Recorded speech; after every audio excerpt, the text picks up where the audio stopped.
आउने यो पर आवरमा 40 देखि 45 किलोमिटरसम्म रन पनि गर्छ दौडिन सक्छ यो अनि मान्छेहरूले पनि चाहिँ जिगज्याग भाग्यो भने हामी बाँच्न सक्छौँ त्यो सक्दैन दाइ अनि मान्छेले के भन्छ गैँडा टर्न हुन सक्दैन ठुलो ज्यान हुन्छ भनेर गैँडा चाहिँ नि एकैछिनमा टर्न गरेर आउँछ हान्नको लागि अनि त्यसले मान्छे नदेखे नि मान्छेको आवाज चाहिँ यसले 40 मिटरसम्म सुन्छ यसले है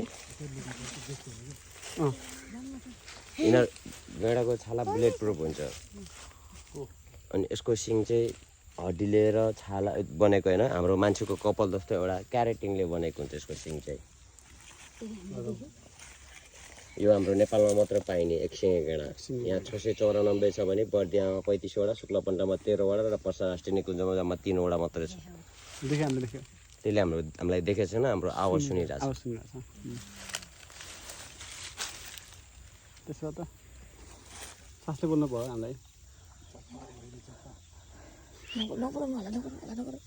चप्पा भयो चप्पा